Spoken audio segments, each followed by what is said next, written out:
I come from industry experience, first of all, worked as an expert executive. I joined into academics and 27 years of my experience.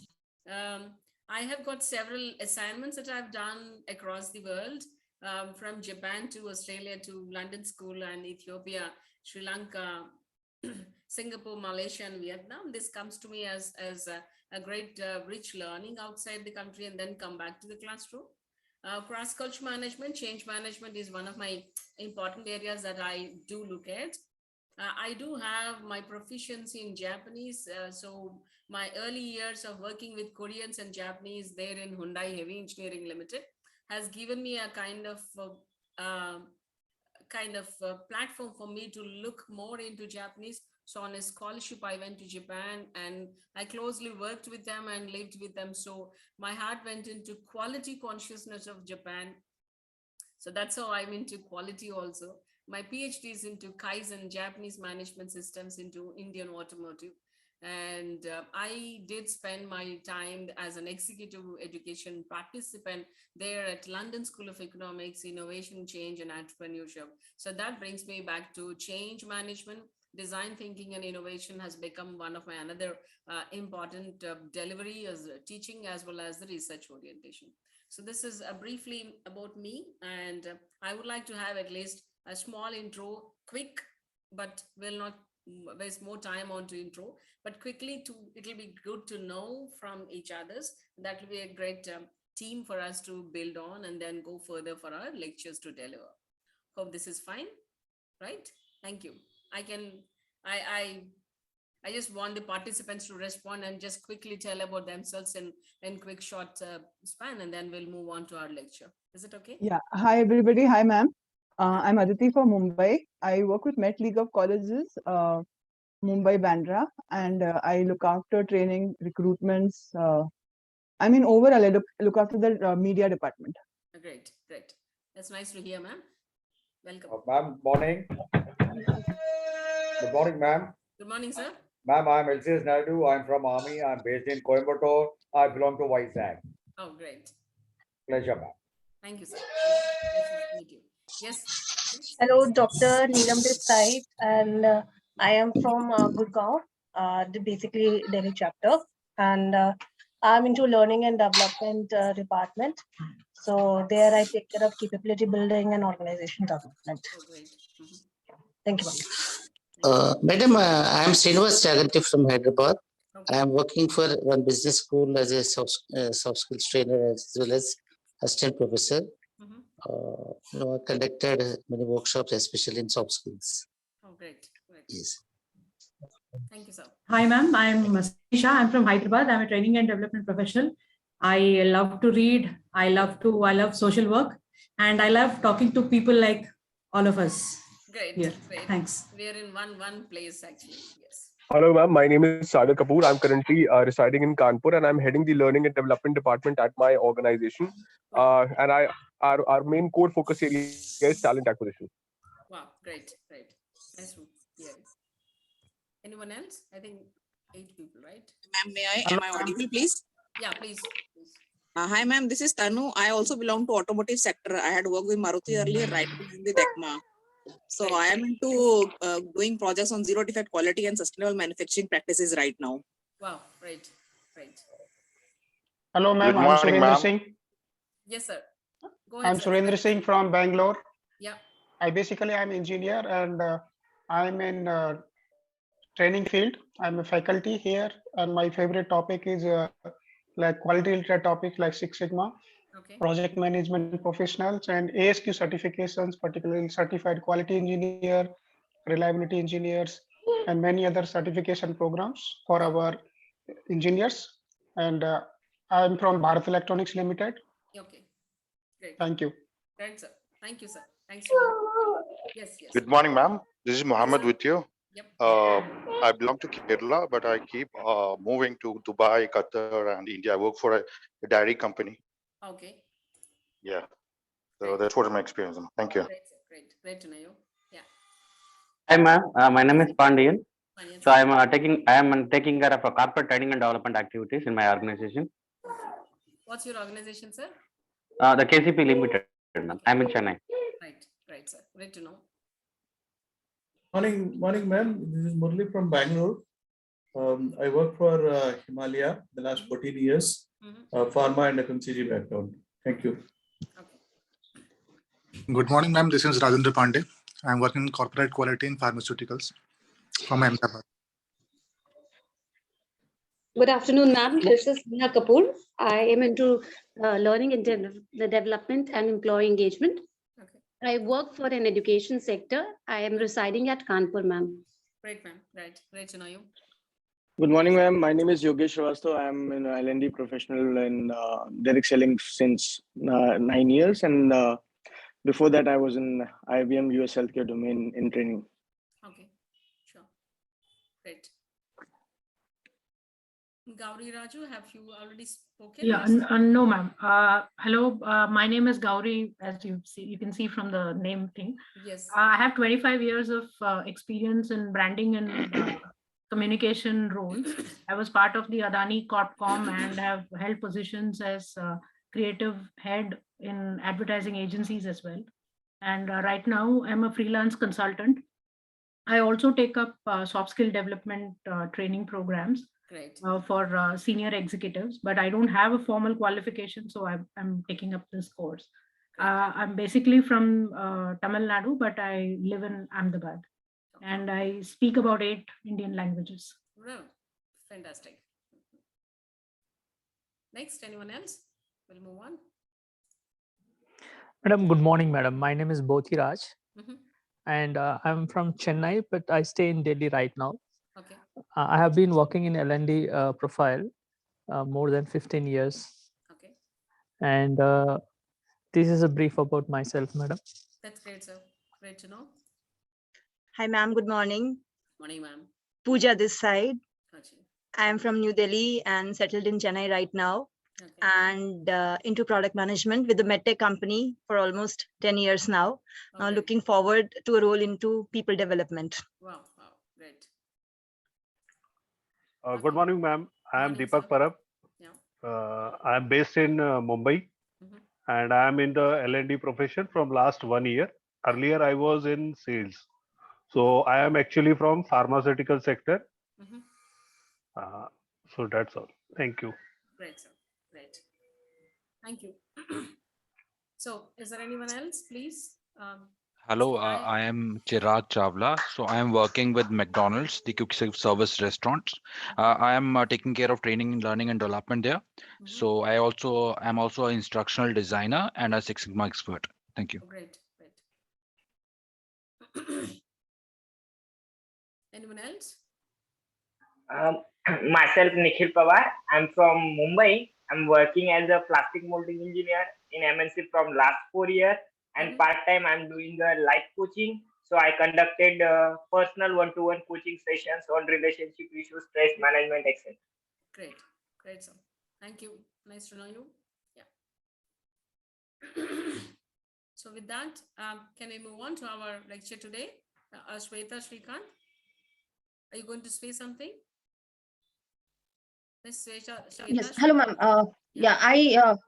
Yes, I just joined the call, so I thought of giving my introduction. Please. So I'm based in Bangalore, and I'm working as an HR generalist for an IT company. And training and development is a new role which which I'll be getting shortly in my current organization. So I'm expecting a lot from this course. That's great. That's great. Nice to know you. Good morning, ma'am. Good morning, everybody. I am Surendra Kubaut, ma'am, working in LIC of India as research associate, presently posted at Mumbai, ma'am. So I am also taking care of the training and development. Great, sir. Great to know.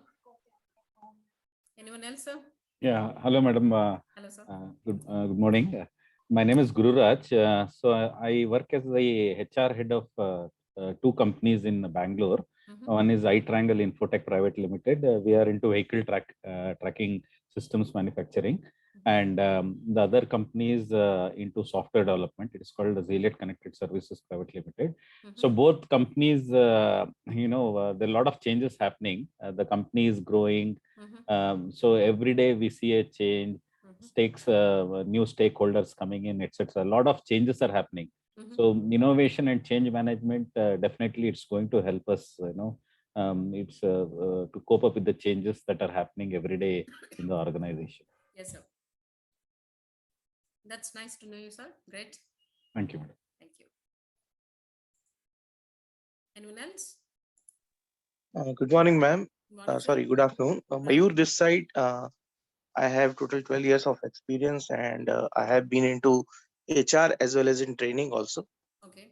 So currently I am into HR role and working with a medical device industry. Oh, great. And it's a new startup. So I'm looking for, because there are so many changes are there because of this pandemic also, and the things are getting really on fast track. So how to manage those things which are day-to-day basis on we are facing right now. So how to handle those things and how can we implement the learnings out of this course into that. So I'm looking for that. Okay. That's great, sir. Great to know. Anyone newly joined just now? Please.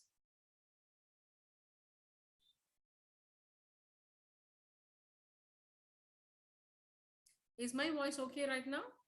Is it okay? Yes, madam. That's great. Okay. So should we go ahead with our class? Yes, ma'am. That's great. So we'll be doing the innovation and change management, which is the most happening topic all over the world. Ma'am, I'm so sorry, but your voice is still too low. We have to really concentrate to get you. Ma'am, you can come closer to the laptop. Maybe it will help. Else, they can use headphones. Right now, it's not possible. I think if we do that, then it will take a lot of time. So Yeah.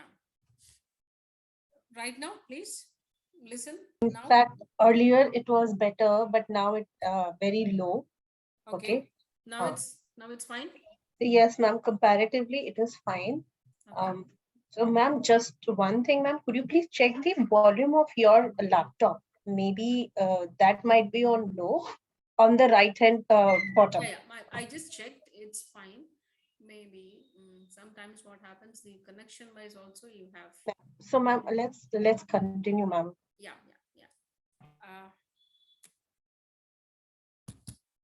I'll do one thing. I'll just go down to the laptop thing because I do all my classes with this and it's fine. Sometimes the connection wise. Is it fine now? Volume is pretty low, ma'am. Ma'am, please try again.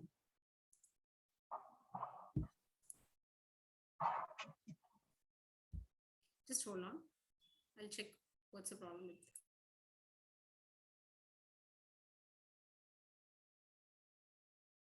Because yeah. Thank you. Good afternoon, everyone. We'll just go ahead with our paper, Innovation and Change Management.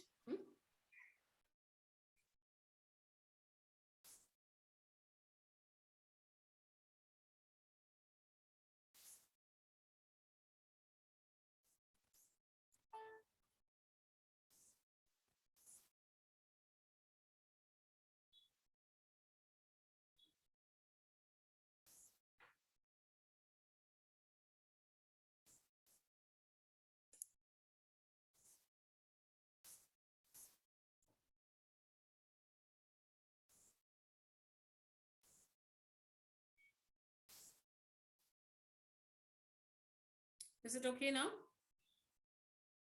yes, ma'am. Yes, madam. Participants can see? Yes, ma'am. Yeah. Yes, ma'am. So change may not always lead to innovation, but innovation almost always leads to a change. We have certain definitions. Since we're all very learned people, we will not spend much time on the definition. But what do you think as a process? Changes every time, everywhere. Ma'am, it's sorry to happening. interrupt. Can you make it full screen slideshow? Oh, okay. Thank you. Now? Can't see, ma'am, slide show. You need to share the entire screen so that Wait. Yes, from other window, you please share the entire screen. Yeah.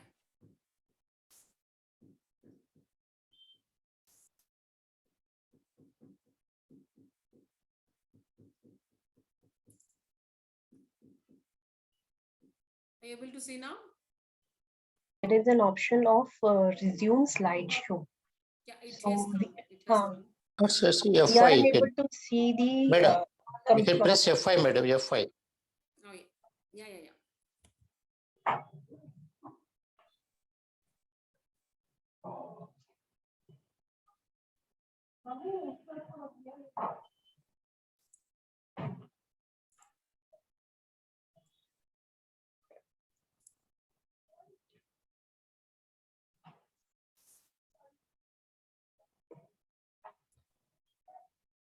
Is it fine now? Yes, Yeah? ma'am. Yeah, thank you. Thanks for the patience. Now, in terms of strategy or vision creation, or even for a business negotiations, you have certain kind of thought processes that we bring to the table, and we need some kind of change management orientation, to make it more workable.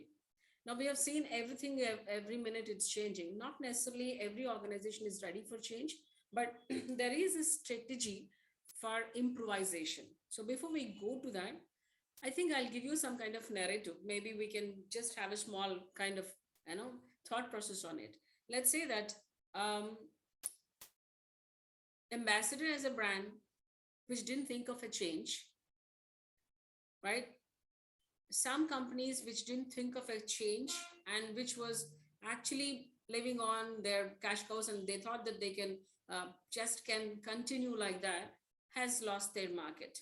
And you must have seen the video or the speech of Nokia CEO in his last expression, when he said that we have done all that we can. But if you are a critique of a business strategy, you would say, no, you haven't done all that you are supposed to do. Because when the smart screen industry or the Android kind of thing is going to take over the world, you were so upbeat about your own, kind of whatever you're doing with, but your research and development investment was less. So what happened? You lose the market. And these are certain kind of very classic and standard, very, very, what do you call, important messages that business has taken. And these are the clues. They understood that improvisation, whatever you are. So Toyota says you improve what you maintain what you improve. So they are onto the daily basis that they are into improvisation. There are certain kind of strategies before we go to the narrative or the definitions. So I'm trying to make it very, more of a practical, process oriented and product oriented innovation and changes that will actually go as an examples for us, because the crowd is a different, you're not an MBA graduate or so, right? So let's say that many of the organizations do have taken the, do have certain innovation and change processes going on, but not necessarily everybody is doing it on a daily basis. Reason? They wait for the external forces to give them the clue that I have to change now, otherwise I lose the market. Then some companies do fall into the category, they respond, they only react to the market scenario. Some companies like Google, Apple, they are the one who's breathing on innovation on a daily basis, because innovation is their a different uniqueness. So their USP is innovation. Their USP is they bring a lot of improvisation of what they have done earlier. So these are certain kind of standards or the maintenance of certain products that they do. They say that this is our definition. So the definition of an industry, certain kind of companies do give that I won't make the same piece. I don't do the same thing for 40 years. And I'm the one who's already reinventing myself as a company, as a product, as a variant. So there's no harm for these people when things are happening at a rapid speed and the external factors, the external market. There's always, for some companies, those who are leveraging upon what they're already there at an established situation and thinking R&D or a change or an improvisation as a part of a kind of, reaction to the market, but not as a proactive thing. And that's where the change becomes a very, very crucial aspect. So all the change managers, those are change managers, may not actually achieve the change in those organizations which they are not actually thinking change as part of their hand. And that's a preamble for our discussion. Now, today's thing, you have a lot of innovations which are, changing the whole world. But are you ready? As a company, are we ready? At what level we are doing it as a forceful change? The COVID has made all of us to forcefully change many things because there is no further option. So when you are becoming as an optionless, then you are going the path of change. Or are you doing it on a regular basis as your philosophy? So that's the biggest difference if you want to differentiate between certain kind of companies which are excelling, which are actually reinventing and making and relaunching themselves. As a preamble, is my voice continuously okay, or is it still going down? Can you just? Oh, ma'am, it's fine. Ma'am, it's good. Right. No, that's fine. That's fine. Thank you. So that's a preamble that I wanted to write. So that's a strategy that everybody wants to. That's where if it is cross-cultural, we would say some countries are very, very innovative in everyday life too, because daily also they do have a lot of technology interventions in their personal life, in their daily life. And some countries are very far away from their lifestyle itself, doesn't take much of a technology to live. So these are very static and very standard definitions that we talk about. Are you ready as a country, as a company, as a brand, as a product? Do you think that that can be done at your company at that pace? Because market is changing. So an external forces of change is making us to go for a change is a very, very pushy kind of thing. You have your own internal philosophy to go for a change is something part of your inbuilt, right? So importance of it.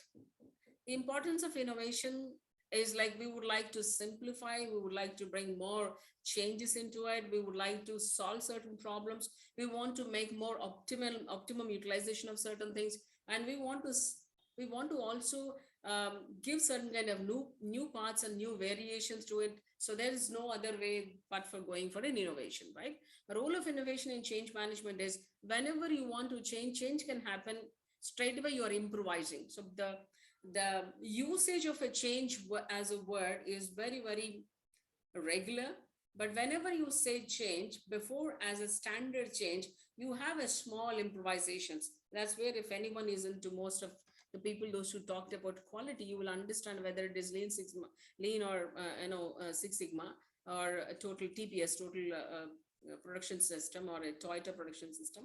You understand that daily you're trying to do something as a change so that it will help you for a bigger change. So instead of actually a rapid change or a sweep over changes overnight, right? So the role of innovation in change is, are you doing change on daily basis as bits and pieces? That will grow on your organization as a very organic change, right? So there is kind of strategies for changes, the way that people implement. Before that, we call it as improvisation of what you are doing today. So there are a number of charts there in the production department. There are a number of improvisation performance measures that we take, that what were you there at 3 months back, and what is that you have brought in, that training and development that your people, you send 10 people, are they making, return for the investment that you have done? Is there a change? Is there a kind of a different result, that desired result that we want? You're taking that kind of measure. You're trying to see that the gap between what were the results and what were the situations earlier before you have spent money on certain kind of training and development because you wanted a desired change. So these are part of it. So improvisation and actual change, and all of you, all of the people, those who are at mid and senior level, are being focused to be in that job, are the great change agents. So anyone who is into implementation of improvisation and change, you're nothing but a special change agent for that organization. And that's the amount of importance on the change. And whenever you say change, not necessarily every change is leading to innovation, but definitely every innovation is moving towards change, because unless there is a change, there can't be an innovation.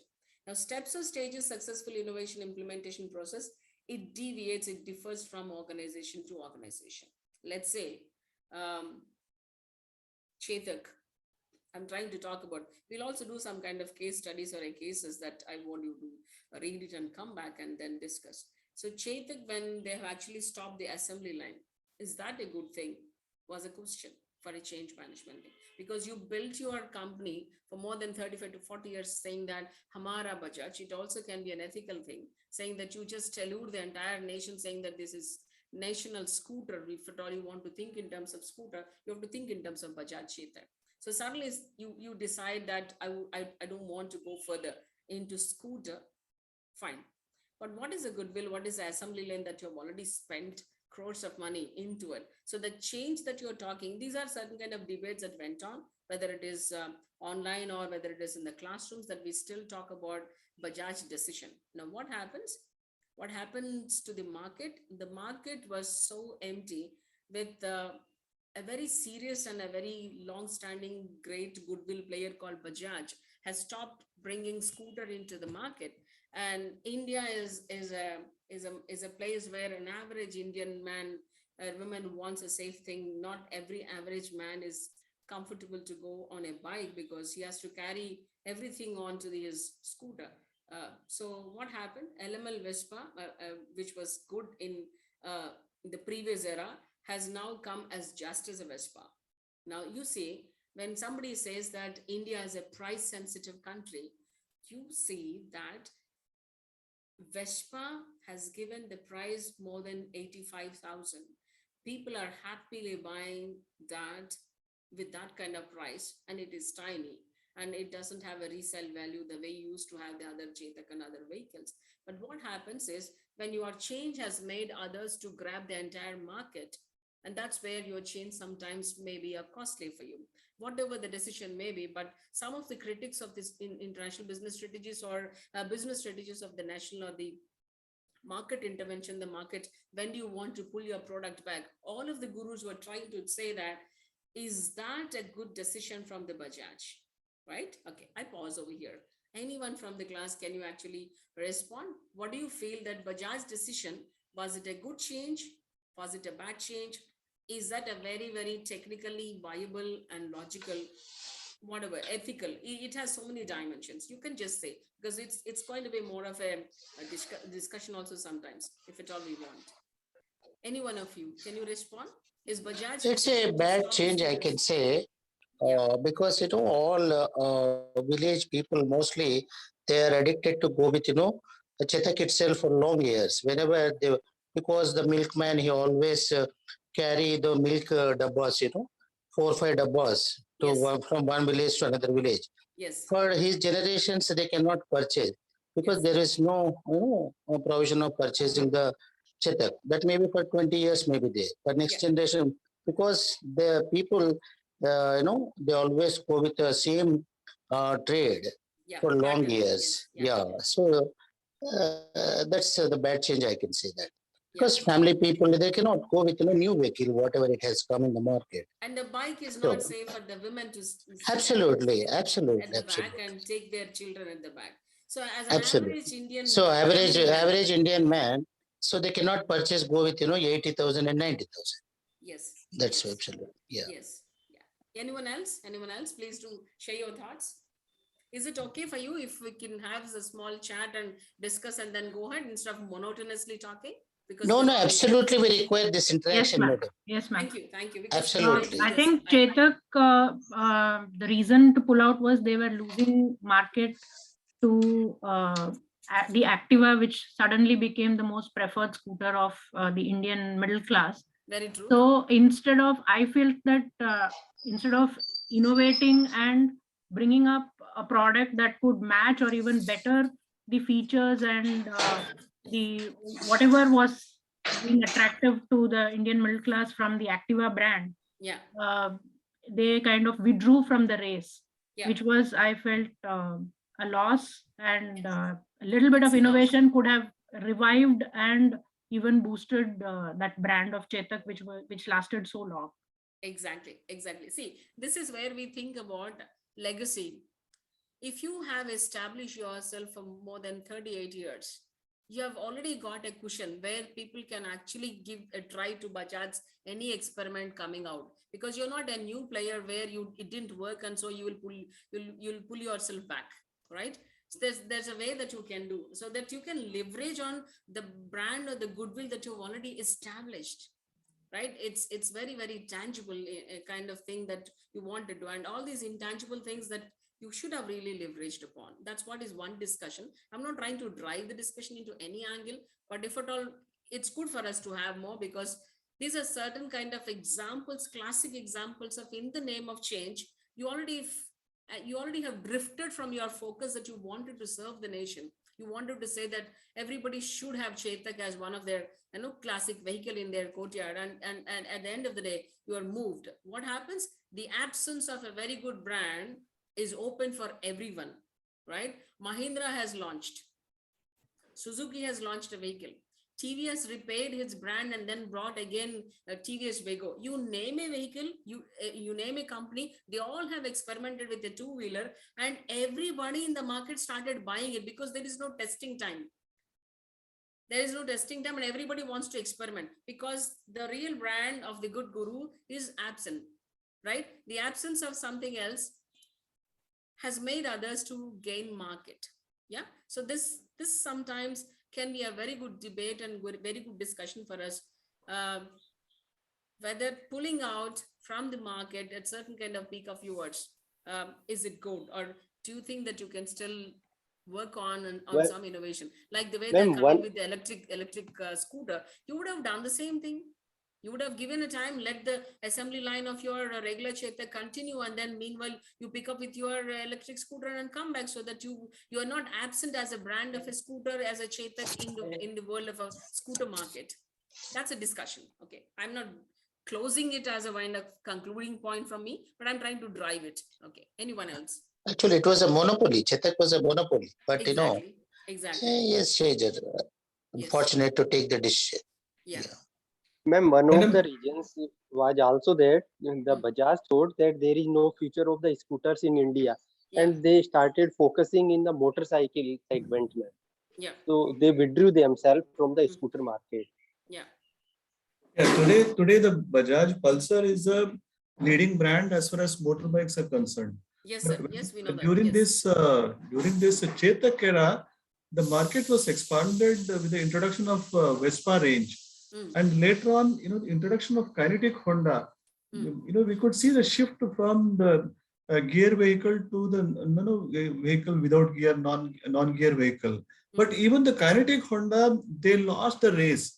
They could not capitalize when this Honda Activa, they expanded the market of such gearless vehicles. Yes. Today, neither kinetic Honda nor Bajaj Chetak nor Vespa is fully active in that particular segment. But of course, we have to appreciate Bajaj because they are the leading in motorbike section. What they lost in Bajaj Chetak, I think they gained in Pulsar range. Yes, and that's their plus point also. When they're pulling the thing back, that was their plus point, because they said that, okay, we're already cash cows in this area. It's okay. We'll try to drop one variant, which is okay. But I'm trying to talk about as a part of a change kind of discussion. Yeah. Yeah. Is the screen visible to you? Is this? Yes, ma'am. Yes, ma'am. Yes, ma'am. Yes. So another thing, that what would have gone wrong with the Nokia? There's so many blunt mistakes of very, very fundamental things and research and all. So anyone can say something about Nokia's failure? And they were not ready to change. They were not ready to change. They were reluctant to the process what they were leading. Yes. And that's the main key problem, that they were not ready to adopt the change, because they were thinking that we are the monopoly, as they were running the Symbian softwares at that point of time. And the moment Android came in the market, that as the easy user interface, easy to adopt, and easy to surf and collect the data from that mobile, was so easy as comparative to the Symbian softwares which was running by Nokia. So they have invested a lot in that. They were innovating in that, yes, but they were not able to accept the change what was happening in with the Samsung or new brands which were coming at that point of time. So I feel the shift in innovation is required at certain point of level. Not only innovation in the same process, the shift in innovation, as Bajaj Chetak did, Now they are coming to, they came to Pulsar, the bikes. Now they are again coming with an innovation of Bajaj electric scooters for Yes, that's what nowadays. I'm saying. Electric scooter, they are coming. Yes. Yeah, so now a shift in shift in innovation is also required. Not only innovating in the same process and the same product. Yes. So that's what I feel more. Yes. So companies like Nokia has, I'm just dropping so more because these things will be our case study discussions. I want each one of you, or at least as a group of people, can do. One is a very disastrous failure of a Nokia, although it has really taken a great business from all over the world, but Nokia's reluctance to not to the softwares which are going to break the entire market. They were reluctant to see the situation that is going to eat away the entire market, and that Android, they were not ready to adapt or even to collaborate. So that rigidity levels towards, if you are so upbeat about your software product process, you're fine. And yeah. But the point is that should not stop you from accepting or saying that, yes, I may have to pull my socks and then take up some things to catch up with the market. Then you are a loser. That's what has happened with the Nokia, if I'm putting it rightly. Yes. Even the Motorola has been failed, madam. Yes, sir. Motorola, Yes, Motorola to Nokia has become the leader, and there was a missing of, negligence maybe there. Research and development may not be there for the Nokia proper team, so you could not expect the other guys will come. Balance sheet, how much of money they were investing on R&D is very, very proportionately low. Absolutely, low, yes, very low. absolutely. So that made them that they were okay to go ahead with whatever they're doing so far. They thought that they can go ahead for 10 years, but that disruptive technological innovations have made them to lose the entire thing. Hence, when the CEO said that we have done all that we can, people who are critics of the business strategy would say, no, you haven't done anything what it takes to get to the top.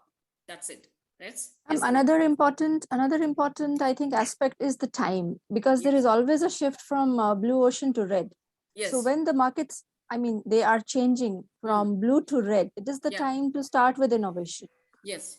You don't have to start with R&D, but to come up with the innovation in the market. So the timing, I think, is very important here, which in the case of Bajaj was also very much there. Same happened with Nokia and other companies who failed. In fact, for that reason, late digitalization in the Japanese economy itself is another example of it. Which one? Japan has a lot more dependent on the analog than the digital. And that's another reason of the failure, or say slowing down of the Japanese economy as a whole. Yeah. And you also have seen, yes, sir.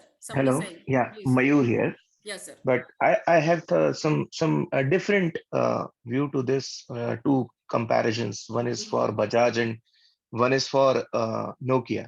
So started with Bajaj. If you see the Chetak era we are talking about, there are 2-3 changes internally also and externally also.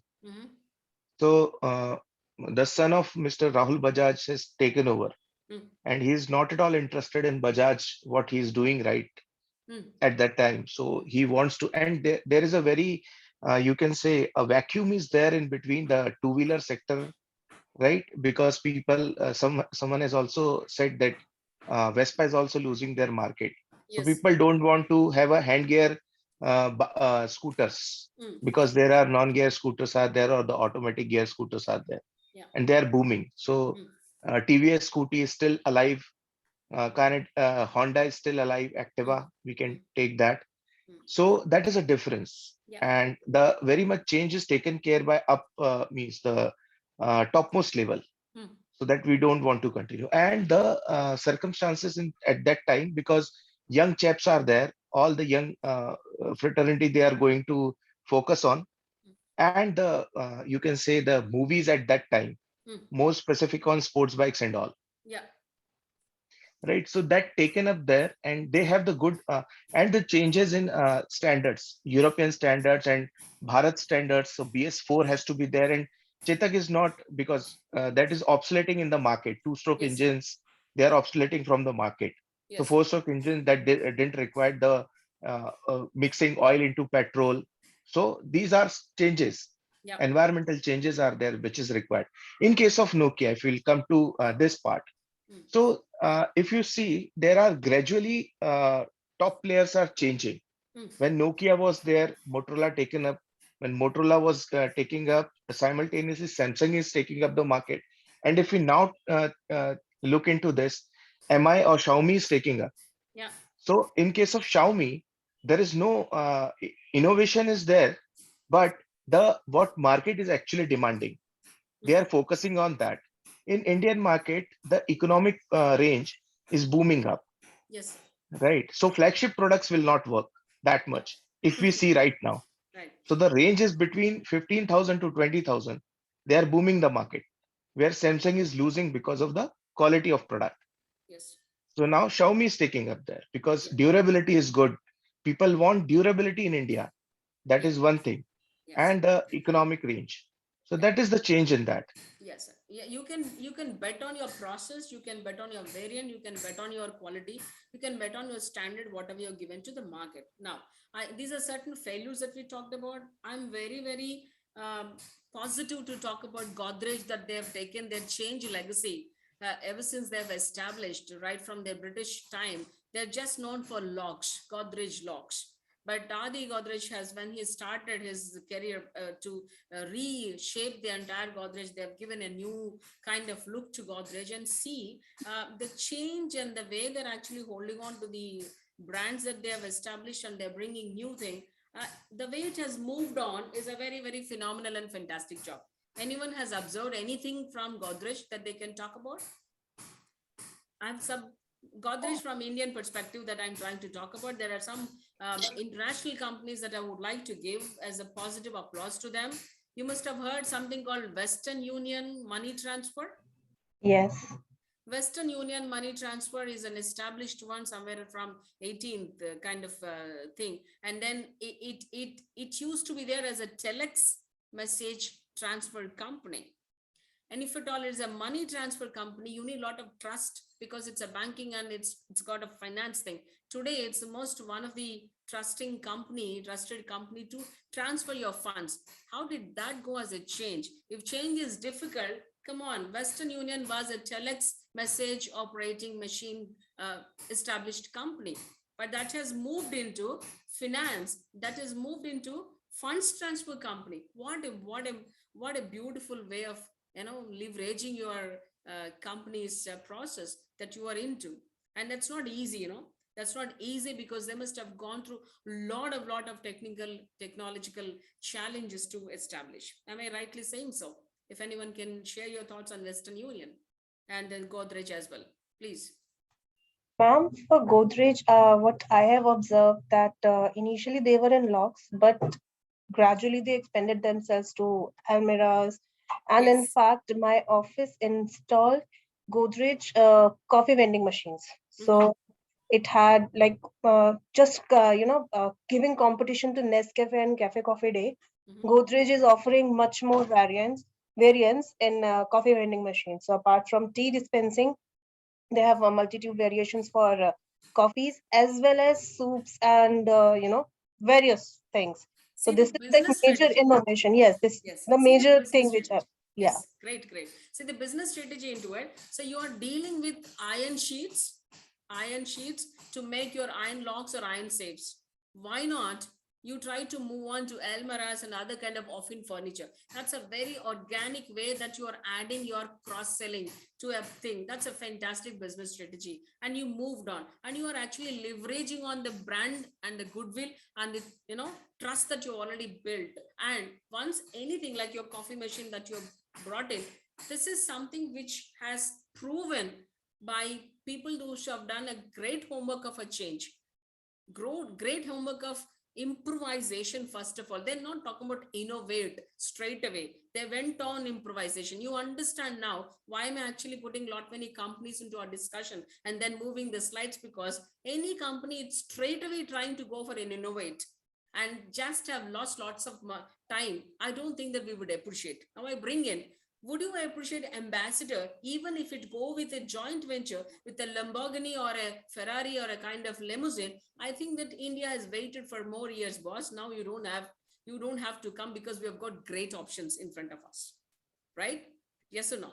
So if you're trying to go for an innovate in a very different pace after losing a lot of time, there's no meaning of that innovation. It's a very desperate innovation because you want to come back to the market for the losses that you've already done. Agree for this argument? Yes. Ma'am, Honey this side. I have the same thought process when it comes to McDonald's. McDonald's have also adapted this strategy where based on the country they are selling into, they looked at the choices of the customers and then they had their burgers. Like in India, they sell aloo tikki, which was not there on the menu. But then they changed the menu and it was more of a customer preference, or else they would have never survived in the entire global market. Yeah. I bring in when I want to see in the food area, ready to eat and food area, right? RTE area, I appreciate Knorr as a company, because I've traveled across the world. I've seen wherever you go, the varieties of special kind of recipes that Knorr is offering to the rest of the world because of the local requirements. Also, it has experimented a lot on the food and cuisines to give certain kind of soups and certain kind of chunks of masalas and so on. I feel Knorr is also doing a great job of change, improvisation, and innovating according to the local customization. And especially since you brought in your McDonald's thing, I'm bringing that as innovate, right? Any thoughts about it, please? Ma'am, if we talk about this thing, then Saffola is also a brand which has improvised gradually from oils to, breakfast foods like oats and ready to eat option. Like many companies from FMCG has innovated on that. And the breakfast, they have targeted the breakfast segment for that. In this case, we will be surprised to see a company which is known for tobacco, Indian tobacco, leaf tobacco, ITC. ITC, yeah. Which was earlier British tobacco, BLT, British Leaf Tobacco Company. Now today it is ITC, ILTD.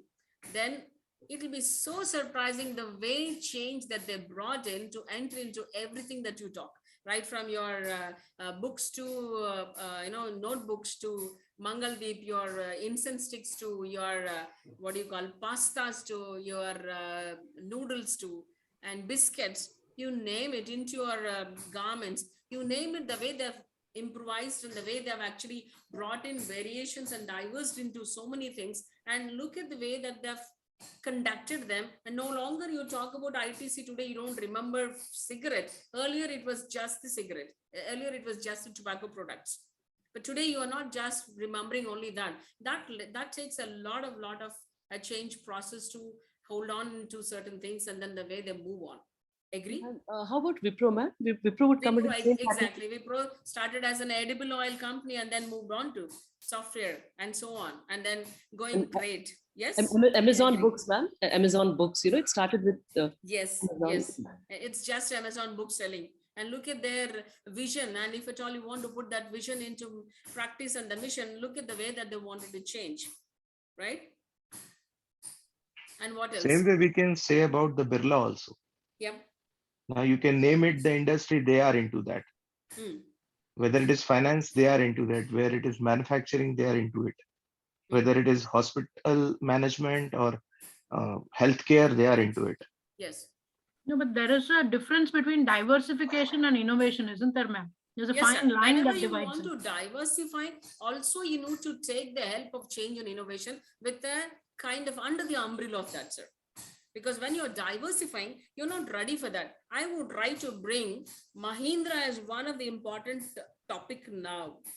I think the crowd is, I think the dynamics of the class always brings a change, because if I have good audience who are at a different level, the discussions are very, very interesting. So how do you think that Mahindra's change in innovation and the way they wanted to diversify? If anyone who wants to diversify, they have to take the help of change and innovation. Agree? Yes, ma'am. Yes, ma'am. Yes. But ma'am, don't you Absolutely. think that Absolutely. they need to also establish themselves well? For example, when you spoke about Godrej, okay, there is a sense of trust that has been built over a period of time. Yes. And because of that factor, given the fact that when they were doing very well in the lock business, there is a sense of a sense of trust that is built even for the other products that they will start marketing. Yes, And as diversification plays a key role, at the same time, as you said rightly, that not all diversification unless with the help of change and innovation will make a difference. Yes, So could you so you mentioned that when Mahindra as an example, if you don't mind, can you probably even suggest a few other organizations where due to diversification, there was a failure, which eventually didn't really lead to the growth of the organization. Of course. We'll bring that also. Ma'am, one point here, while you mentioned Mahindra, like they acquired Satyam when it went down to get into the IT sector. Not that they were very successful after getting into it, because they wanted to be there, because everybody was running into the IT sector. So it was an inorganic acquisition. So how that was just a business decision. So where do you see innovation and change management there? Yeah, I'm saying from the different, I'm just bringing the discussion, not as a concluding as my opinion, but that can be a very good, see, we would happily as intellectuals, we would like to agree to disagree, and that would be the happiest discussion point. I agree that because I love that, right? So Mahindra, we never thought it's just a truck company manufacturing. That's what its origin is. Agree? Right? So Can I just we want to have? add into I that, mean, ma'am. they started with tractors, isn't it? That's what I'm saying. Like Tefe is into tractors, right? So Mahindra is making into lorries kind of thing. That was something, and that has moved from that, and then making cars like Scorpio kind of brands and Bolero kind of, fine. The success is fine, but the day came where people never thought that Mahindra kind of company could have actually thought, and it was slowly moving towards a software thing, and it could actually buy over Satyam and then make a very good leap of a standard Satyam, Mahindra Satyam kind of thing today, what we see, because we never thought that that is coming up. Because if at all you want to have that kind of decisions to overnight make, are you ready? That means they were getting ready for certain kind of diversifications, and they were getting ready for a change to happen in an umbrella, under the umbrella called Mahindra, and that's the reason only they could jump into Satyam to take over. You agree with the And discussion? one more thing is they were before, they also were MBT, right? Mahindra Yes. British Telecoms. They Yes, they yes. already were there in the business, not that they were not there in the IT business. That's what I'm saying. So They were already definitely had, there. yeah. That's the reason the Correct, diversification correct. is happening.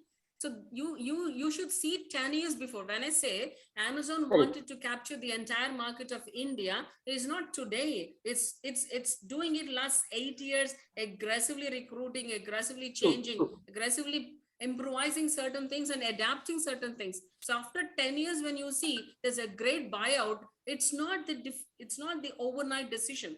That's happening long Absolutely, ma'am. back. That's where their philosophy of change has already been put into implementation. Then you see the results after 7 or 8 years. That's what I'm trying to say. Ma'am, I want to add one point here about Mahindra. Yeah.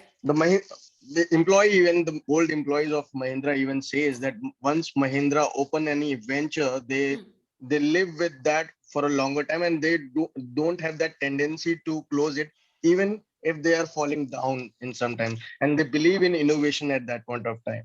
Similarly, that has happened with Mahindra Jeep. Yeah. When they were in the business where they were falling down in Jeep, they launched the new innovation of Scorpio. Then Scorpio 2, they led to many other departments of vertical of cars.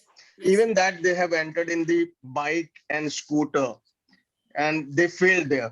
So now they have tied up with the Honda, and now they're coming with electric scooters. Yeah. So their innovation and the change management actually adapt this situation and innovation, and they research a lot when they actually go down, and rather switching off any production or any venture, they believe in innovation and research, which I have got the real practical feedback from Mahindra. And I have gone through their studies as well, that I have seen that most of what Mahindra done till now, they were their old planning ventures, and they had that one value in their organization, or I can say their mission, or not value as in culture, that they don't believe in stopping any venture if they have started. So they start with research, then they believe in change management if it fails, and they actually innovate in that time to time. Yeah. Yeah. That's So a good one thing, more sir. thing, ma'am, Yeah. adding to the Mahindra thing. One diversification, if you can say, the apparels, First Cry. Yeah. That is completely new, and means their main business is automobile. So one strategy which Mahindra has, only if you can see, they are very open to the JVs. Yep. Even when in India, the policy is that you have to run your JV with some Indian company, then you can enter into. So Renault has done that thing. SsangYong is, Mahindra Logan, yes, yes. yes, Yes. Mahindra Logan comes with Renault. Yes. Like And after Renault that, they has are, gone its own way now. Yep. yeah. So now they are individually come to the market. Renault is having good number of products in the market, but there is a gap in even in tractors. If you take that, Messi Ferguson is right now, which is previously Mahindra Messi, or in the case of Tefe also. Yep. So that is with Mahindra. Yep. So these JVs work on that, and they are into earth movers. They came into the commercial vehicle of trucks and all, and they are doing good in that. But in case of Ashok Leyland, they are not come into the consumer vehicle. Yeah. So that is the difference in these two companies. Even in Tata got stuck after Indica. So they are not having anything. In case of Scorpio came into the market after when they have the JVs. Yep. The technical know-how has been exchanged, and then they are able to develop those things. In same case of IT, you can say the development of IT that Mahindra Techem has done, because after having the good, you can say collaboration, or you can say the amalgamation of two things into that. So they are very open to that. Right now, even they are into defense also. Yep. So they are onto that part of. So Yes, sir, yes, if sir. you, This discussion, what made us to realize? See, I just wanted to have that our thought process and more involved. It's a top management. It's the top people, those who have that kind of vision to have the sprawling into so many diversifications. And if you want to do it 10 years down the line, like you say, Amazon, why did it go for into Amazon Prime? You have seen the market growing into the OTT platforms and say that I want to be there too. So if you see that the way they're investing their money, it's a top management decision, whether you want to innovate and you want to really leverage on. That's where the minus of certain kind of failures are that they lost their branding after some point, kind of Kodak, Nokia, and your ambassador as a brand. Although everybody loves to say that it has got free third term also you have the sale value, but the point is you're no longer saleable in the market because you haven't innovated yourself, you haven't changed yourself, right? So these are certain things that we are supposed to think in terms of role of innovation and change management is something great for any organization, provided in your pyramid structure of organization, the top management are breathing innovation, are trying to talk in terms of that, how do I want to see myself down the line 10 years and say that I'm not going to happy with what I have right now. And I would like to happily, organically diversify into these things. And that's where I'm getting ready for a change. Is change your policy or is change is forced upon you? You have lot many companies of Indian who had to go for a forced change because they were happily sitting on the cushion that they've already got as a good market. But that's a worse scenario. That's where we say that you're externally, whatever force is making you to change, you're going for a change, then you're not thinking in terms of a change. You will be doing only a hodgepodge job, and you're not trying to think in terms of what best I can give to the customer. So you are only trying to survive.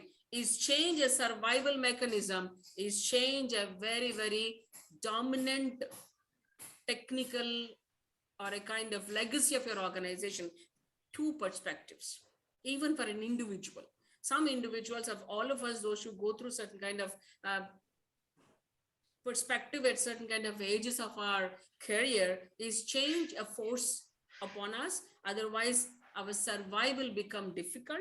Or changing or investing on change by in ourselves, that you are trying to learn, update continuously, is part of your life, then you are not getting the knee jerks, reactions in your life.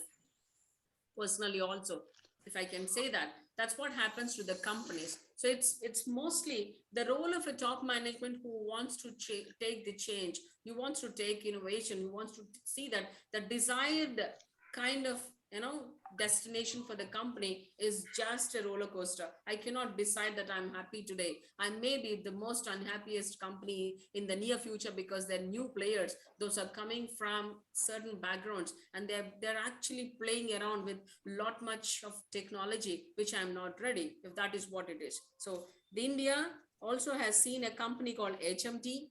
People, those who got trained in HMT assembly lines, are the hotcakes. People are being taken. But the point is, HMD by itself could not sustain, because it was not ready for the innovations or the changes that were happening there in the watch market. So we have seen certain companies losing their brand, although it is still going on as a very good buzz if you talk to old people. But the point is, it was not there as immediate, what do you call, concern for the top people. When you are, let's say, obsolete, when you become obsolete, when you become, a kind of satisfied with what you are, maybe you are not trying to, innovate. When you're not ready to change, forget about innovate. Innovate is a bit far as a step now. So this is what happens. That's where the role of innovation and change management in an organization is definitely to make sure that a top management is thinking to see that change percolates down to every level of their branches, and everybody is breathing change, and everybody is getting ready. And change is not a technological change, is also for people, because a lot of rigidity from the employees when you see whenever there is an implementation of a change, right? And you see a biggest example. Yes, somebody said, please, I'll stop here. Please say something. Somebody saying something? Did someone say? No, I think it was a background disturbance, ma'am. Okay, Please continue. done. So the biggest required external force change that is put on, and they pulled on with a lot of cribbing, is Indian Railways. Agree? Indian Railways went through a lot of change. Today, what you see Indian Railways is not the same thing. Like 15 to 16 years of change that Indian Railways went into, a lot of digitalization and so on. That's not an organic, but that was pushed to, because you have to go ahead. But there's a lot of thinking into it. Now, I see it took a lot of time. This is Ma'am, it is being changing from long time. We cannot say that that railways is changing now. Not now, 15 years. 15 to 16 years. I think it's last from more than 50 years, because Yes, before they were having steam agree. engines. Then after steam engines, they came with diesel engine. Then diesel engine, they have innovated electric engines. Then they have changed the baskets and the boxes of train.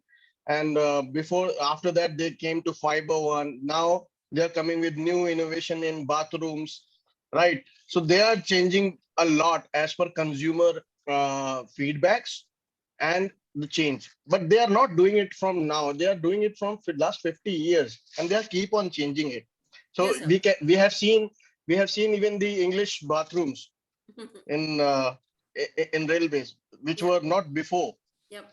So they are changing it, ma'am, from long time. I actually disagree with that point. No, what I'm trying to say is, in the process of a digitalization, see, technology wise, from the normal engine to electric and so on, that was inevitable, because they have to, because that's where the yield will come. That's where that you can get more time management and reaching on to faster. What we said is fine, but for making things into digitalization, last 15 to 17 years is a very big perceptible change of intervention. That customer intervention, customer interface with the railways have changed, a phenomenal growth and phenomenal satisfaction to the customer. That's the point I'm saying. I didn't touch from the engine points of point, other things that they've changed. Yes, they went on, but still, if you want to see the standards of it according to the international, we still have And to the change a pace lot. that way, as per, yeah, the pace has been slow as compared,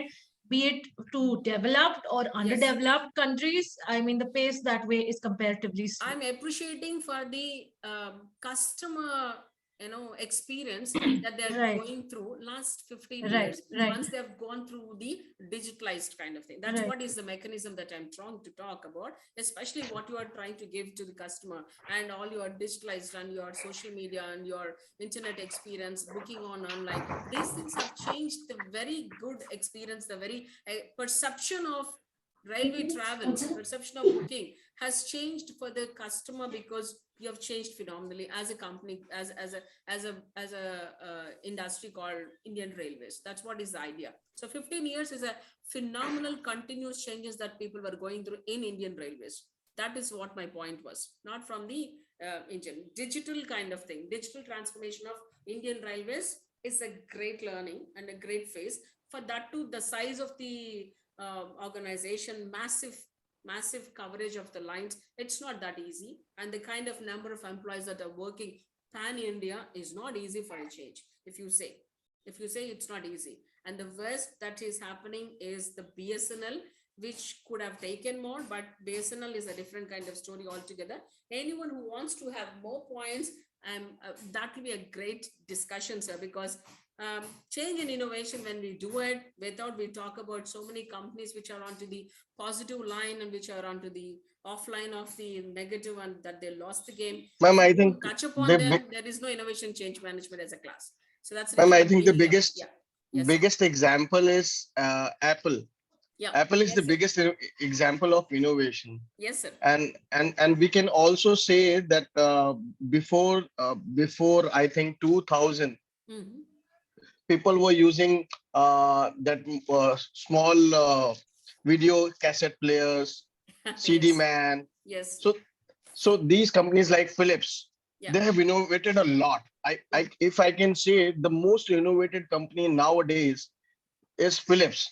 Why? Because they're even the tagline is that innovation a change. I think that's the tagline of Philips now, because they came with the men grooming electronic kits. Yeah. They came with new innovation in the stereo speakers. They came in new innovation with the play of their old sound system, which was a legacy for them.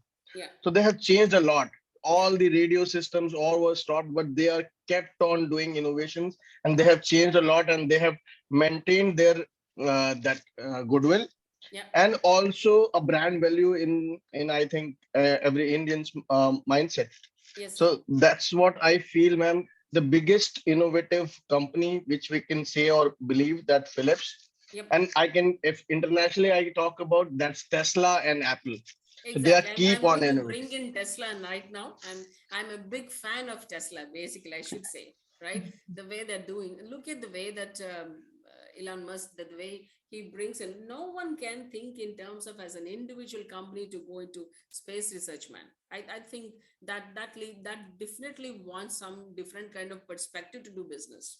It's only so far that we have seen only the governments who want to launch into, who want to put their money into space research and so on. But this particular company has got a different mind altogether. Now I give a lot of credit to Apple, because see, if you want innovation, if you want that change, if you want that particular standard of quality maintained, many times people say that the top management, the way that they've dreamt about it, and the one who's dreaming about it, if they're around, I think they will make things happen.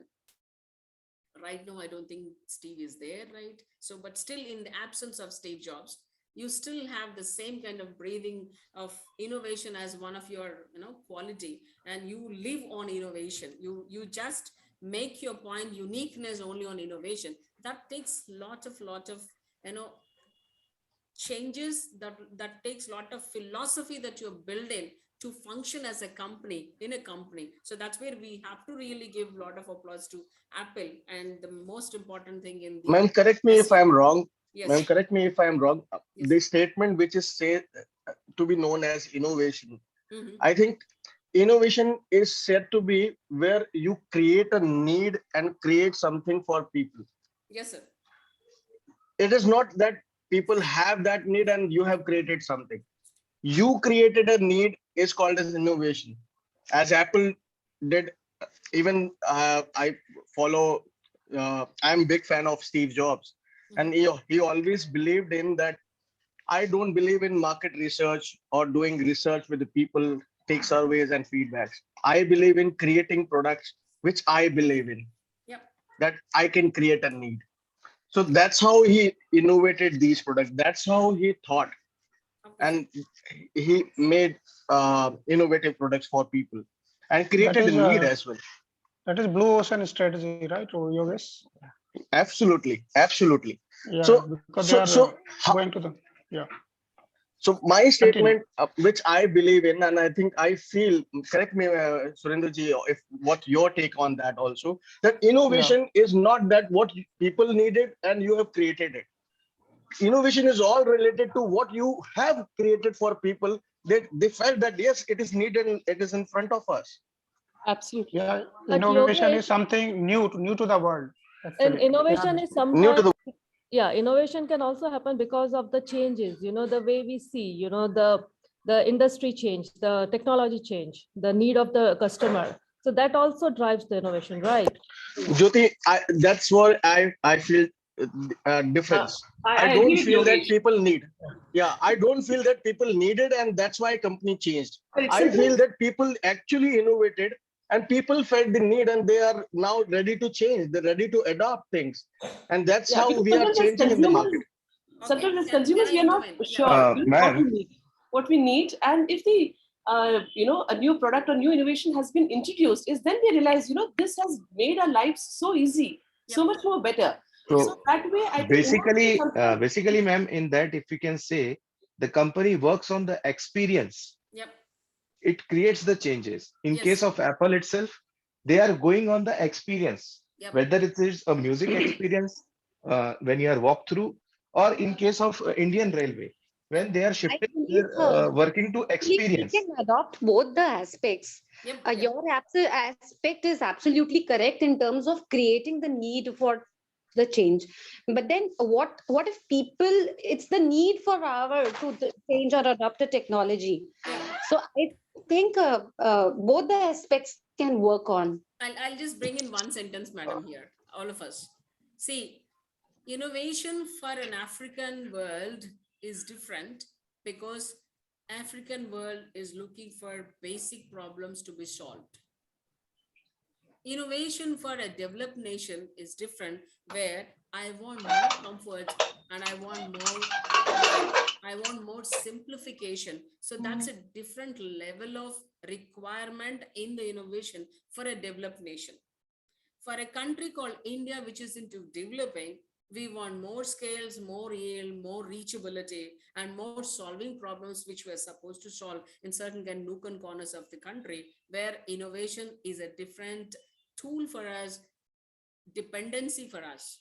So there's a three takes that we say. African world where there is no water and a small bit of a dirty water, a child is going and trying to have water. There's a what do you call, United Nations have accepted one kind of startup company which has come up with a very good tool, a very good equipment, where it's like a small bottle of a water, but he can actually take water and fill it water straight away. He just, when he's filling itself, it filters the water there and then for him. It's not a just what do you call, mineral water kind of tool or a kind of kit, but it's a very, very handily carryable. So this is something that's a need. So the need of the African world for innovation is different compared to what Japan is innovating on. Japan is innovating a servant maid who's going to work and mop the floor in the kitchen. It's already there. And the versions of the different levels of robots are coming in Japan. Japan is having a small, kind of machine which feeds your dog in your absence. These are different needs of the society. Different needs of a society is asking for different innovation. So are we creating market need, or are we trying to go for what is there and what is the requirement we are selling, and then innovating upon? There's a two combinations, both. Ma'am, sorry to cut you in. Did I put it rightly? Did I put it? The discussion is on right track? Yes? Yes, Absolutely, yes, yes, very absolutely. much. Yes. Ma'am, Ma'am, just to before add on you, to just a minute, yeah, guys. Ma'am, before you go about, I highly appreciate, I think we're having a wonderful discussion over here. But is it a possibility, given the fact that when we have time constraints, could you please give us a brief overview of what exactly can we expect in the upcoming sessions? How does this particular subject apply to us as learning and development professionals? And how can we as professionals implement these processes? So if you can give us a brief overview, because I think we as topics, we have multiple things to discuss. I think we can all bring in multiple case studies, and I think we can definitely do it in the upcoming sessions. But how could you broadly just give us an overview of the upcoming topics and how to relate to? Thank you. My idea is the narrative and the story building for innovation and change should happen with we looking at as a change agents, and all of you at the different levels of your careers are already acting as change agents, because you're many of you into training and development and so on. Whenever you say change and innovation or basically change, you have an organizational development as a component, right? So we also will, I think you all already have your syllabus of it, but we go into those syllabus chapters. This is today, let's say that this is something that we are trying to connect to all of those in organization development points. What if you don't think in this area, then you end up like Nokia? What if you are thinking in this area, and then you're bringing a lot of organic critical situations into our control, then you end up like a very good companies like Tesla and Apple, and then Indian companies like Godrej and so on. These are the examples we're drawing. So having said this narrative into our brain, maybe the theoretical point, it is a theoretical. So organizational development, change management perspectives, change, introducing change, steps of change like John P. Cotter's change, and resistance to change, and development models of organization, and the importance of globalizations forcing innovation onto certain areas, and then how do you cope up? And some part of it, I said that in the book itself, I discussed with them, and I said that without design thinking, you cannot complete innovation. Gone are the doors. Maybe 5 to 7 years back, we were just talking about innovation, change, and improvisation. But today, a lot of technology, lot of things which focused on design thinking, then we need to bring design thinking. So a bit of design thinking at the last of the chapter, the last one, we would like to discuss. I would like to passionately discuss about the design thinking. Look at the way that you're spending money on a normal water bottle. Earlier, we were happy for anything to carry in a small water bottle. But today, right from the generation of younger generation to even the senior level, they would like to take a bottle which looks good on their hand, and then they don't mind spending even 500 to 2,000 rupees for a normal water bottle. The utility is just water bottle, but you're paying money for design.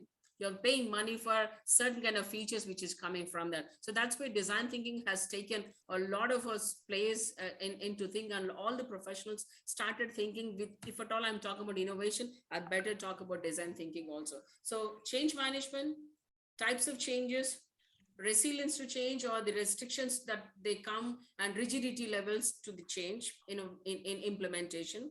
And then you have innovation models, and then you have organization development and models of organizational development. At the end of the day, you have the design thinking. This is what we would like to organically talk about. In the process, maybe we may have to talk about certain companies, the way they've actually brought in organization development models and they failed, or they were great going, and that's the idea. So that's a narrative that I wanted to, maybe out of more passionately, I went on more discussing. Is it appreciable? If you want just the slides and discuss, maybe I will go ahead with that, but I thought the crowd is a different age group, so I thought that I can dig into more discussion. Right? Is it fine? Did I answer yours? It's perfect. Can you please go like this? It's Ma'am, perfect. Ma'am, can you give the example of evolving workplace dynamics? What do you mean by that, actually? Yeah, we'll come to that. Yeah, somebody's saying something, please. Yes, Yeah. ma'am. The way we are experiencing a lot of examples of different companies, and that the way we are discussing the subjects, the approach is awesome. Fantastic. It's not just the theoretical thing that helps us. It opens up the mind, how it works. Of course. See, the theoretical will sit into your brain so that you can just reproduce on the paper if at all you have an exam. But the point is, you are also a professional who's taking care of lot many things as a change agent in your organization, whether you call yourself as a change manager or not. But if you're into training and development, learning and development, or any other different quality departments, you are a change agent. So at perspective of certain companies, discussions will make us more learn. Not that we don't discuss off the beat, but purposefully we are discussing. That's the idea of driving the discussion into that kind of narrative. Okay. Also, as a learning and development professional, if one looks at a change, how L&D, through L&D's point of view or perspective, if you really look at it, I think communication is a very important aspect when one is looking at change management. And as we, read, and it's not just theory, but we also, believe in that an employee has his own culture, the organization on the whole has its own culture, and there's this alignment which takes place, and there's a constant communication, which I think nobody can do better than HR in sync with training and development. Yes. And followed by that, the understanding the employee's perspective in detail, because they are the arms and legs of the organization. Yes. So when what problems do they face at the ground level is very important to understand. So understanding, constantly communicating through L&D, and then the reskilling and upskilling and all that which goes along, I think is one of the through L&D perspective is what I feel one can look at. Absolutely. I'm going to answer. Somebody asked evolving workplace dynamics. Okay. Now, when you say that, say you have different levels of comfort zones that people have already got because of their skills. One is that an individual is confident when he's got already the skills in his hand. He's being trained. That is one area. An individual would like to continue with the same skill that he already knows, and maybe here and there he would be happy to learn. But if it is a continuous change and learning, that will be a stress to somebody. So there is an inbuilt resistance to change for certain categories of them. So you have skilled, semi-skilled, unskilled, and highly professionals, and a very, very, top-notch guys, those who would like to change, innovate, and they would like to update on a daily basis for themselves. So these are a very, very seasonal professionals on the top, and then you have a different levels of employees. But the worst part for any organization is you have to deal with people, the chunk of the people at the mid-level, where they are happy with what they've learned before their 30s and 35s. And after it comes to 40s, there is a slight resistance for them to take that extra step and then go for more of a change. So that's where resistance comes. When the resistance comes, not directly they're saying no to it, but the point is maybe your machines are getting spoiled on a daily basis.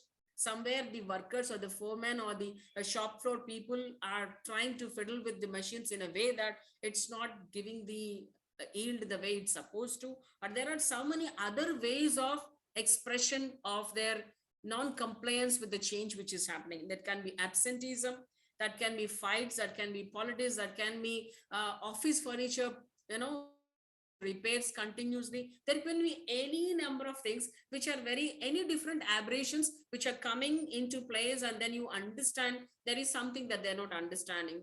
There's something that you're not liking, they're not liking. So how do you make it likable? It's not in our hand, but the way you organically take into organizations. So please don't, it's not a single thing, but somebody has asked me, we are going to grow into this subject in a very organic way. Still somebody asked me, I'm trying to answer it. The answer is, if you want to change something, let's say that somebody is going to give you a notice or a kind of mail which comes to you suddenly by 3 o'clock today and saying that from tomorrow onwards, you're all going to report by 8:30 a.m.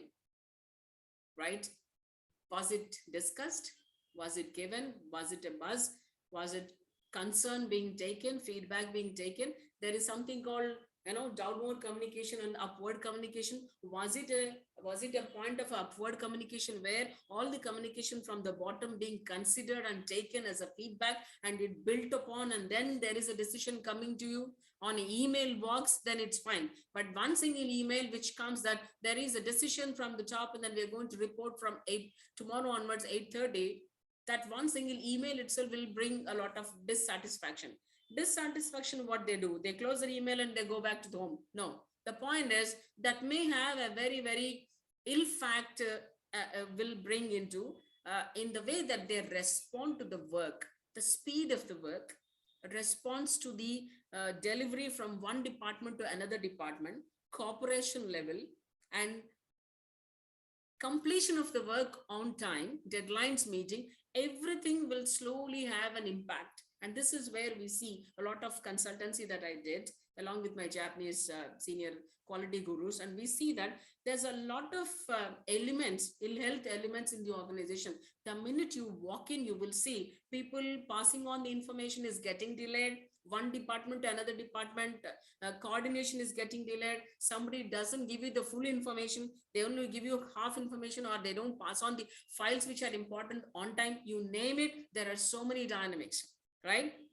There are so many things that you have to understand, and you need to see that they're all going back to communication from the top to bottom and not able to take the bottom up, communication properly. Maybe if you're not trying to synergize the whole thing properly, the change can be a very flat thing.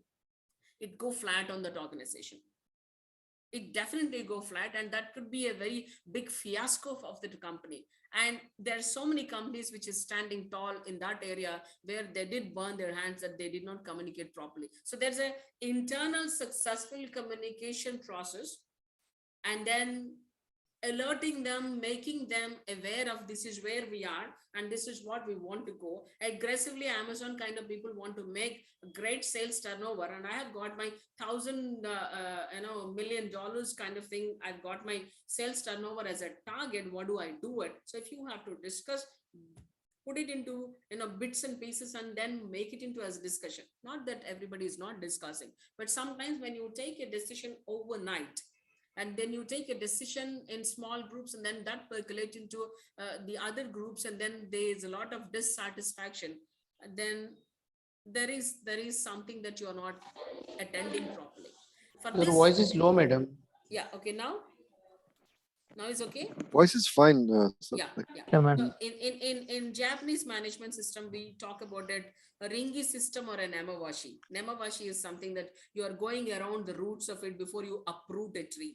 It's a kind of thing. So I'm trying to bring in that as an example. So evolving workplace dynamics, that you have, that is somebody who likes the old machine and it was good for him and he is good in that. He's got that great applause for him, or accolades, or a gold medal by functioning on that particular machine. He got all the medals and he's being noted as he's the master of that machine. But now the new version of the machine has come. Maybe it's faster, but I'm not going to be happy with the new machine. There are so many things that people will talk about it, because basically it's one or the other form of resistance to change. And how do you deal with as a L&D guys? That's where your job comes. That's where the quality initiative people, those who are into quality circles, how do you deal it, and how do you actually tell them that this is what is going to give us best performance?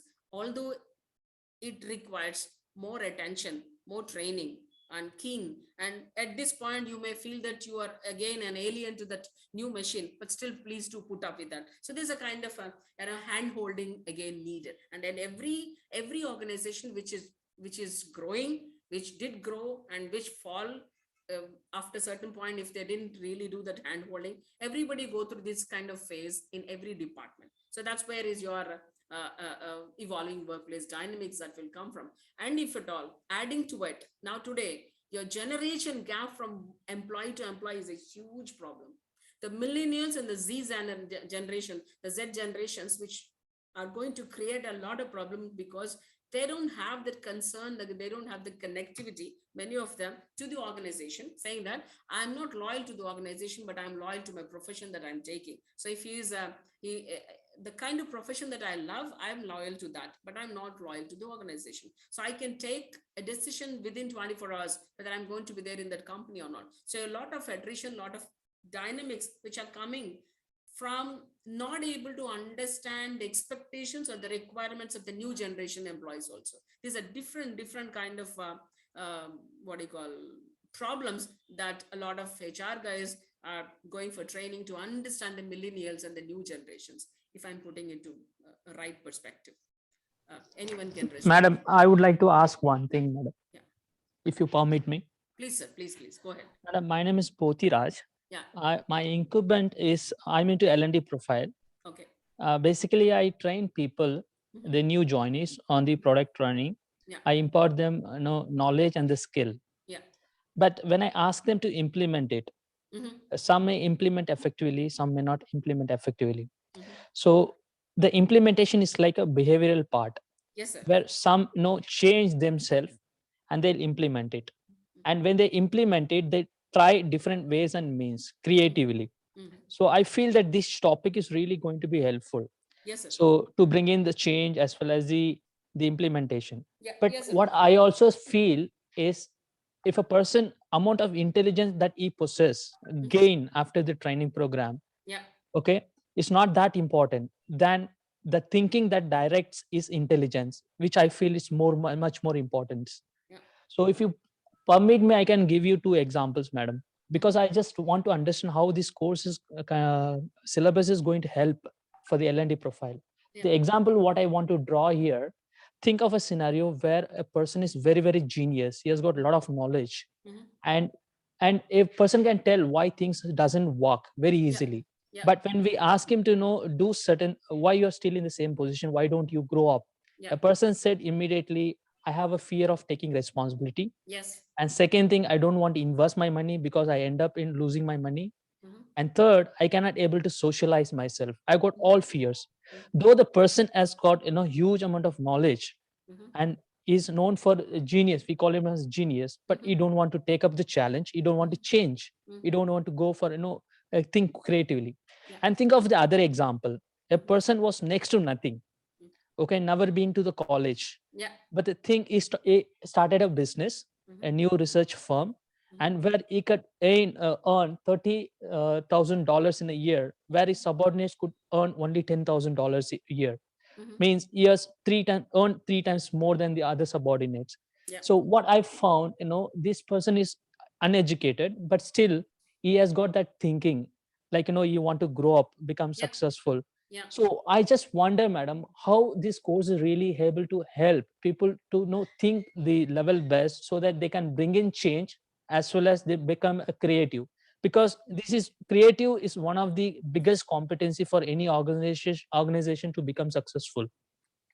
So would you be helping us to bring in that kind of thought provoking changes as well as the creativity, madam, so that it will be really helpful for us? Because I try a lot whenever I train any people to bring in these 2 elements, but it's not easy, madam. It's not easy, sir, because I tell you, see, as it is, the course is the kind of, it's like a roadmap. And the way that we develop ourselves, the way we try to take certain things and customize ourselves to learn and to put ourselves into such shoes and then deliver is up to us. So as it is, whatever book that we read, as it is, that book gives us the kind of, format. But the format alone is not going to deliverable to us. We have to use it the way we need it and wherever we want to and how do we want to. So it's mostly our homework also. That's one thing. Second thing is, so lots of millennials or the new generations or the, even for that matter, different age groups also, there is a kind of behavior or the kind of a behavioral, because I'm also a psychologist, I try to say there's a lot of behavioral aspects going to it. Some people own it to a certain extent. Some people would like to make it, that whatever I do, it reflects my personality. And I don't want any name for my work. So it depends upon individual who's trying to learn something and implement properly, and who just would like to play around and then say that I'm there only for the monthly salary. So it depends upon a lot of ethical and a very trust issue, and the way personality is groomed, the way, so basic personality dynamics also will be there. And sometimes the group dynamics also will play, sir. Let's say that somebody is very honest and they want to give their 100% to the company, but 4 to 5 people are very different kind of category, say that it's okay, why are you giving so much of focus to it? Otherwise also you'll get your money, or you'll get your hikes. When you have that kind of grouping, and that means that's where your lot of grapevine that is happening in your organization is supposed to be catch up on. If I'm trying to give you as a consultant, a lot of grapevine is supposed to be understood what's happening as a buzz. And that makes a lot of sense, because informally what somebody is speaking has got something to do there with their subconscious also, the way that they're actually trying to say certain sentences. Yes, I can do this. So maybe some things can have implementation problem. Some things can go on to your, it may influence others also in your employees. So one thing is challenge. A lot of the people, a lot of the companies all over the world are struggling to have with the millennials as a challenge, because they do have their own new aspirations and they do have their own requirements. So earlier Japan was talking about lifelong employment. Today Japan itself is facing a lot of problem that no younger generation is going to work in a factory, because they say big no to a factory. So there's no younger generation people who are willing to work in factory, and they know no long hours, and they don't want a permanent employee lifelong kind of thing. They want to drift from job to job. They say that I want to be a freelancer. So the countries which are actually talking, the industrialized countries are going through a great crisis of employees, that they are not going to come to them, and they don't have promising employees to look at them saying that I'm not going to work for you 8 hours. 8 hours is a big no. I'll only work for 3 hours and rest of the time is for me. So there's a hype of lot of freelancing going on in the industrialized countries, and that's where they're looking at the countries like India, Philippines, Vietnam, and Taiwan, and kind of Sri Lanka kind of employees. Wherever you go, that's where the requirement is, because there's a high upbeat about freelancing, right? And these are multiple issues, sir. There are multiple issues. Since I'm into many things, I'm trying to bring it. So please do understand this is only to create the passion or the pattern that we would like to. Theory that we will be running it, and we will be covering the syllabus as we want to. And I want you guys to work on certain kind of companies that we discussed, and then come back and maybe today, since it is the first interface of you and me, we're trying to make a good team of it, and I would like to pour it off as my passion in change, innovation, and cross-cultural and kind of quality. All the 3 or 4 of them do have interventions, and they're very interdependent, and they go hand in hand whenever we want to change some company. So since I belong to that one, I brought in so many things. Maybe this is a bit of a different level of a storytelling in the beginning of our chapter, and we will stick to our syllabus the way we want to cover. But nevertheless, since we are a very learned group and a grown-up group, and with a lot of different positions, very healthy interchange of ideas and discussion would really bring a great difference to it. Otherwise, we would end up as a monologue. That's what is my idea. Any thoughts, please? Let's say that. Madam, Madam. My name is Guru Raj. Yes, sir. Madam, first of all, I'm sorry for the background noise. There's a borewell being dug. Somebody my from neighboring. the next apartment doing, sir. So I'm not able Yeah. to stop. So I just want to add to what you just spoke. Yeah. I work in a vehicle. We develop, design, and manufacture vehicle tracking devices. Okay. This is one of the sunrise industries in India. Okay. With a lot of encouragement from Ministry of Road Transport and Highways. So IoT is a big thing, madam, now these days. Internet of Things. Yes, so what the problem we face in recruitment is that we take youngsters, freshers, bright youngsters right out of the engineering colleges. Yeah. We have to train them for about 6 months. Or we take engineering students who have completed a 6 months course in embedded technology, and then we train them for about 3 to 6 months in our organization before giving them a project. Exactly about 2 years into the organization, they get a 2x offer. Yeah. Suppose they draw around 6 lakhs here, the next offer they're getting is 12 lakhs. Yeah. So what happens is we train them, they are familiar with all the design, development aspects of the product, and suddenly they leave. Like you said, there is no such thing as a loyalty, or even if we try to match the salary that the next company is giving, these guys don't want to stay. Yeah. They just want to move on.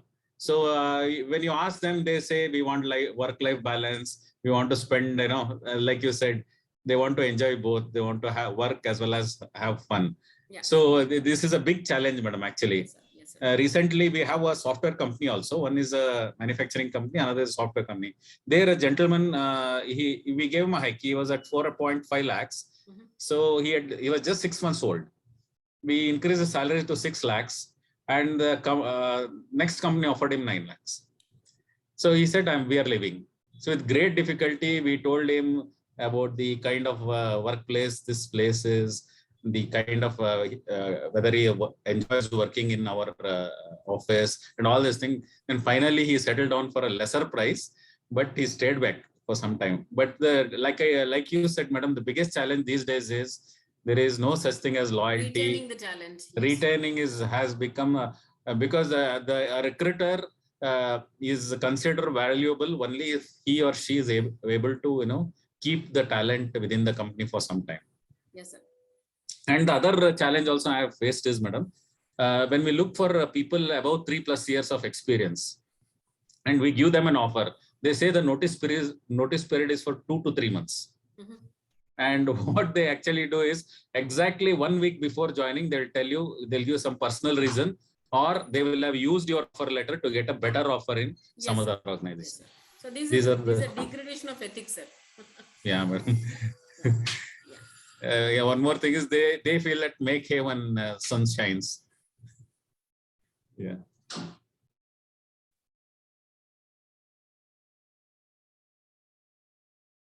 Yes, sir. Yes, madam.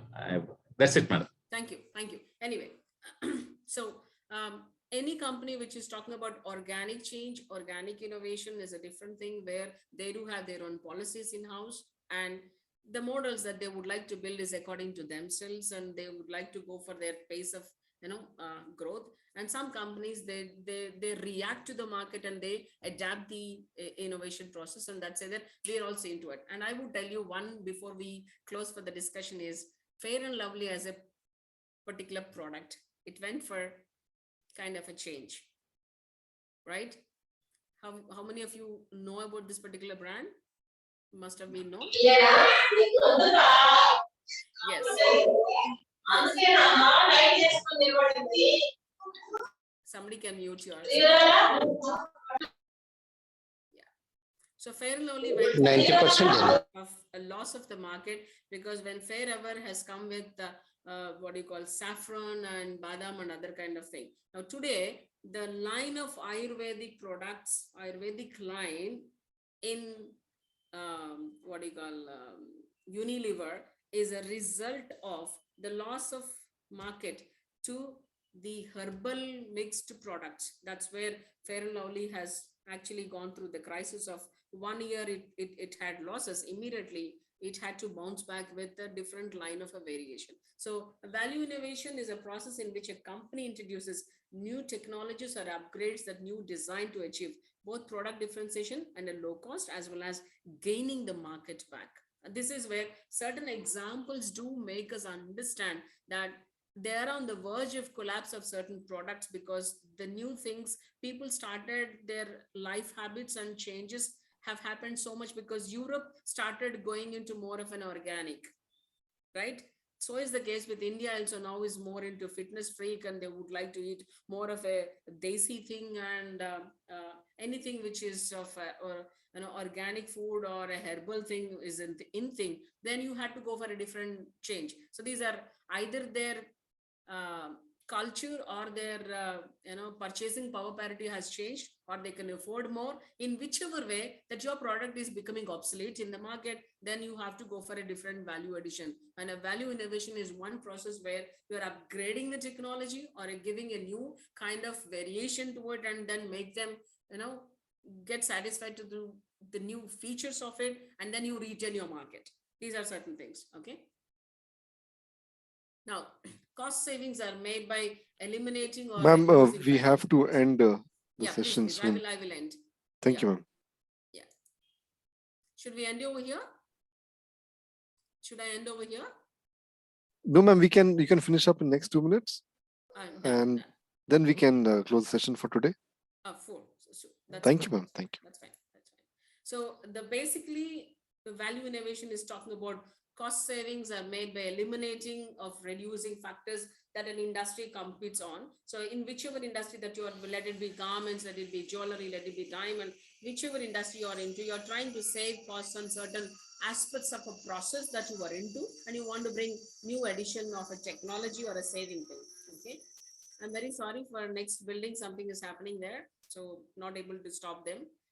Okay. So the value for this is buyer value is lifted by raising or creating elements that an industry has never offered. So what we have seen, certain new additions to a product or a process, or it's what do you call experience that you are getting in your hotel industry. All of them are value innovation that they brought in, and service wise, customer satisfaction wise.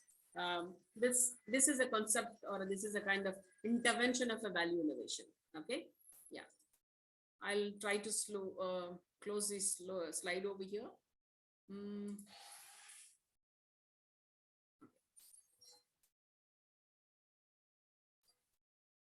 Anyone who wants to say anything before we close down for the day? Hope this went on well. We will stick to more of a, of course, discussion. I want to just see to that if you have one of you, each one of you can come with the preparation of a failure innovation and successful innovation with small discussion for next class. That would be a different level of organizational models we'll talk. You can have it in your points, then whenever it's necessary, we'll go in a very structured way. But mostly I would like to have a bit of discussion at the end of it. Today I opened up because I wanted to have all the participants also discuss. For the next class onwards, what we will do is, I will just go ahead with the process of flowing with the chapter, and then we will open up with 10 to 15 minutes for the discussion. That would actually solve our, going in a very balanced way for covering the syllabus as well as the discussion. Hope it's okay. It's fine. Yeah, that's fine, ma'am. I have a simple query. I just want to check, ma'am, when we talk about communication, right, to the internal customers, which is our employees, right, when it comes to change, any interesting ways that we can communicate? Because there are many. Arunaji, sorry to interrupt. We have 10 minutes left. Sorry. So please ask the question next time. Yes, otherwise, it will reach by 2 and then we have to start next class. Sure, I'll answer her, and Neelam, I'll answer yours, right? Yes, Miss. Is it okay? Ma'am, we can do in the next class. Next time. Yes. Yeah. I'm saying yes. Thank you. See you then. So Bye-bye. See you then. we end session here, and thank you, ma'am. Thank you for the wonderful Thank you, session. Thank you. Thank you. Thank Thank you you, all. brother. Bye-bye. Bye.